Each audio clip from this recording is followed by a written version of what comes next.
ఏ ప్రధానమంత్రి అయినా దళితుల మీటింగ్కి వచ్చిండా? రాలేదు. మరి ఈయన ఎందుకు వచ్చిండు? దళితులను దెబ్బ కొట్టడానికి వచ్చిండు, రాజ్యాంగాన్ని పీకేయడానికి వచ్చిండు. ఎట్లా చేస్తాడా రాజ్యాంగంలో లేనిది ఈయన? ఎలా చేస్తారు? ఇలా అంబేద్కర్ గారు వర్గీకరణ చేయమని రాజ్యాంగంలో రాయలేదు.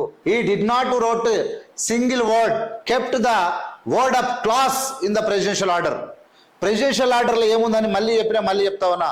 షెడ్యూల్డ్ ప్రెసిడెన్షియల్ ఆర్డర్లో షెడ్యూల్డ్ క్యాస్ట్ అని ఉంది, షెడ్యూల్డ్ ట్రైబ్స్ అని ఉంది, రేస్ అనే 3 పదాలు ఉన్నాయి.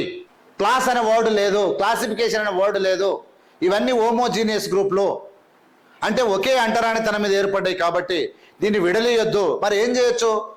వాళ్ళు అభివృద్ధి కాకపోతే వాళ్ళకు రిజర్వేషన్లు పెంచొచ్చు, వాళ్ళకు ఫలాలు అందియొచ్చు, వాళ్ళకి భూములు ఇవ్వచ్చు, వాళ్ళకి లోన్లు ఇవ్వచ్చు, వాళ్ళను ఉన్నతులుగా తీర్చిదిద్దొచ్చు. కానీ అట్లా కాకుండా మీరు ఉన్న రిజర్వేషన్లో మాదిగలకు ఇచ్చేసి వీళ్ళందరినీ విడదీసి మీ పబ్బం గడుపుకుందామని మీరు ప్రయత్నం చేస్తూ ఉండరా? తెలుసా మీకు రాజ్యాంగం అంటున్నా? తెలుసా మీకు రాజ్యాంగం అని అడుగుతా ఉన్నా నేను.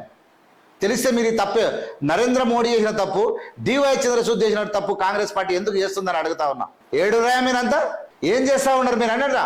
మీరు దళిత ఎమ్మెల్యేలంతా రాజ్యాంగానికి, మాదిగ ఎమ్మెల్యేలు ఏమంటారు, మాలలు మాత్రం సైలెంట్గా ఉంటారు. ఇది మీరు మళ్ళా మీదికి మా ప్రొటెక్షన్ లీడర్ లేక మాట్లాడతారు.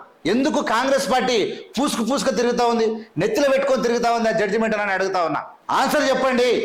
ఇలా ఓ కమిషన్ పెట్టిరు, ఏదో ఓ కమిషన్ పెట్టిరు, కమిషన్ రిపోర్ట్ రాస్తే వర్గీకరణ అయిపోతుంది.